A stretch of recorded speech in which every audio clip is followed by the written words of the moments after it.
Hey guys, this is Nick with PhoneArena and you're watching our review of the Sony Xperia Z5 Compact.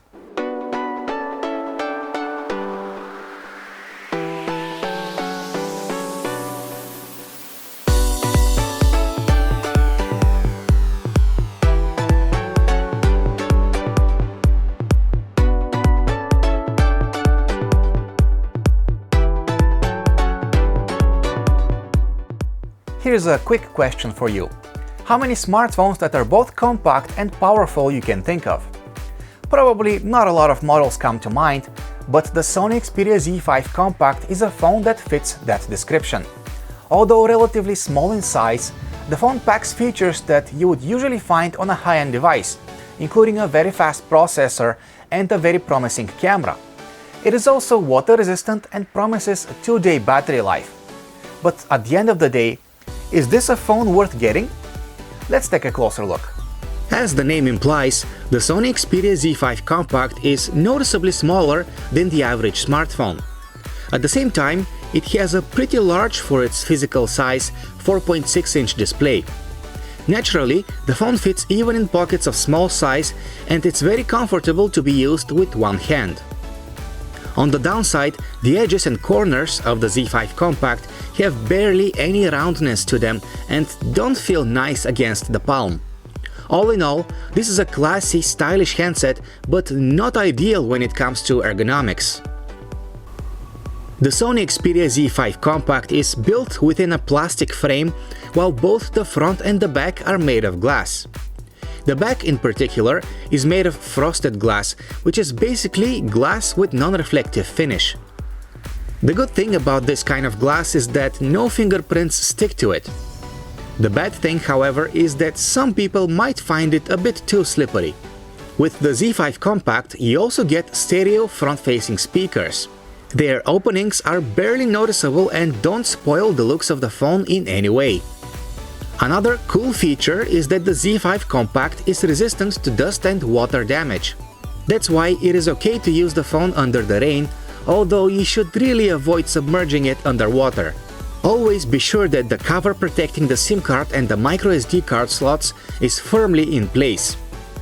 Thankfully, no cover is needed for the micro USB port at the phone's bottom. The power button located on the right side of the device is a bit too soft. We have pressed it by accident more than a few times because of that. But the cool thing about it is that it doubles as a fingerprint scanner.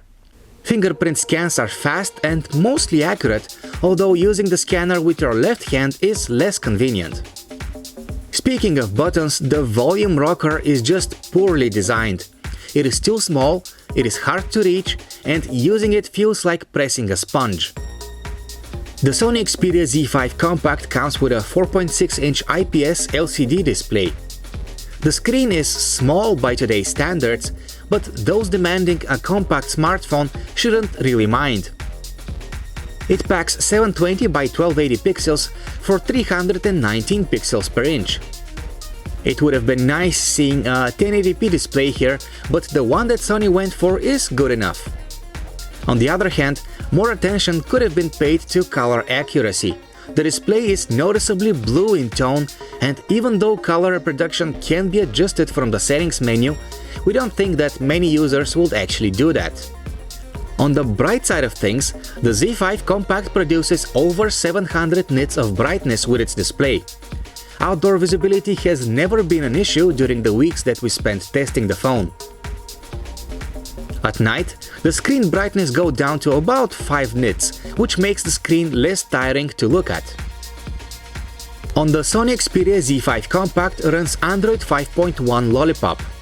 The user interface blends stock Android elements with Sony's own enhancements to produce a familiar experience. But it could be seen as too familiar. Compared to an Xperia model from last year, the software on the Z5 Compact has very little to differentiate itself with in terms of appearance, features, and overall user experience. That is not to say that the Sony Xperia Z5 Compact is lacking in functionality. It is just keeping things simple by sticking close to the feel of stock Android. The pull-down notifications, the lock screen, the basic organizer applications on the Z5 Compact all have that stock feel to them, which can be seen as a good thing. And while there is some clutter coming with the phone, most of the bloatware can be uninstalled or disabled. It is good to see that the Z5 Compact comes preloaded with useful tools, such as an office application and a file manager. An application for taking notes is missing for some reason, but you should be able to find a good one with a quick search at the Play Store. One notable feature is that the Xperia Z5 Compact has support for themes, many of which are available for download. But the premium ones cost money and the free ones are not all that inspiring. During our testing, we stuck with the Xperia Z5 Compact's stock on-screen keyboard. We liked it for its customization flexibility and we found it to be accurate and reliable. Because of the screen size, however, typing on it with two thumbs can be tricky. As far as performance goes, the Sony Xperia Z5 Compact is one pretty fast smartphone. It is powered by a Snapdragon 810 system on chip. The user interface is smooth almost all of the time, and even demanding 3D games run at high frame rates. But lags do happen on some occasions, and perhaps the amount of RAM may have something to do with that.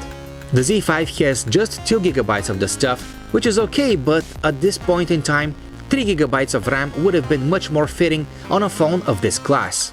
As far as storage goes, you get 32GB with the Sony Xperia Z5 Compact, but only about 20GB are user available because the rest is occupied by system files. Those of you who need extra gigabytes may take advantage of the phone's microSD card slot. Being excited about the Xperia Z5 Compact's camera is perfectly natural. The shooter has a new 23-megapixel sensor, wide-angle lens, and a hybrid focusing system that is technically capable of focusing on an object in just 0.03 seconds. There is no optical stabilization, but you do get pretty good software stabilization for videos. Here we have the camera application with its refreshed user interface. The automatic mode, which is enabled by default, is simple to use. And switching to manual mode gives you a bit more control over things like scene settings and white balance. But the app has its weak spots. First of all, there's a delay of about half a second between the moment you press the shutter and the moment the photo is taken, which is a bit annoying. Also, we were baffled to find gimmicks like these augmented reality effects preloaded on the phone, but an actually useful feature, like burst mode, had to be downloaded separately. In addition, photo enthusiasts will be disappointed by the fact that the so-called manual mode gives no control over advanced settings like focus and shutter speed. Photos taken with the Sony Xperia Z5 Compact are of acceptable quality. Sometimes they look great, with pretty colors and nice details, but other shots are just disappointing. If you take a closer look at the images, you will notice that details are often grainy and white balance can be very wrong at times. The camera also struggles with handling dynamics range. Photos of high contrast usually end up with burnt highlights. The HDR mode seems powerless in these cases. Needless to say, low-light photos are of worse quality, and even slight trembles of your hand may produce blur in the images. Overall, this is a camera that gets the job done, but it is not one worth being excited about. 1080p videos are of average quality with okay-looking details. But switching to 4K resolution improves detail quite dramatically, so use that if storage space is not an issue. Impressively, automatic focus is really fast thanks to the camera's hybrid autofocus technology. Also, sound is loud and clear, with noise from the wind being reduced really well. This is the image gallery on the Xperia Z5 Compact. All in all, it is a decent application with nothing missing. Here we have all of our images arranged in a grid layout. We can easily share images or edit them using the built-in photo editor. If you are not yet into streaming, you may listen to music offline using the Xperia Z5 Compact's stock music player. It is a decent application with all the necessities one should provide, including lock screen controls and an equalizer. The built-in speakers, however, are of mediocre quality with very little depth to them. And yes, the Xperia Z5 Compact can also make phone calls. They sound really good, both loud and natural in tone thanks to the reliable earpiece and microphone. As far as battery life goes, the Sony Xperia Z5 Compact and its 2700 mAh battery lasted 9 hours and 27 minutes on our custom battery tests. The result is worse compared to that of the Xperia Z3 Compact from last year, but still one of the best that we've ever measured. In our experience, the phone can last through a day of heavy use, and if it's used with moderation, it will take a day and a half to discharge its battery. That is, with having the brightness on automatic, with sync and location services enabled, with IM clients and social media applications installed. Achieving 2 days of battery life is possible with the help of stamina mode. Basically, it limits the phone's connectivity when it's not in use, which extends standby time dramatically. On the downside, the phone does not receive emails and chat notifications while it's in standby unless you specifically allow it to. The Sony Xperia Z5 Compact is quite the unusual handset. On paper, it promises flagship-worthy features in a tight, compact package. But in reality, it fails to impress on many levels. It is a good smartphone, just not an excellent one. All things considered, this relatively small Android smartphone stands out with its powerful processor and good performance, with its 2-day battery life and with its water resistance. But in every other category, the smartphone seems to be average at best. Its display is very bright, but it's of average quality. Having stereo speakers is nice, but their quality is average at best. And the camera might get the job done, but it's not as great as Sony wants you to believe. Now, the Sony Xperia Z5 Compact costs between $500 and $600 unlocked. That's a bit expensive, but it's a price we think Sony might get away with, given that there are very few alternatives to the Z5 Compact in its size category. But if compact size is not of absolute priority to you, perhaps you might want to take a look at something a bit bigger. Thank you for watching our review of the Sony Xperia Z5 Compact. Don't forget to subscribe and take a look at our website, PhoneArena.com.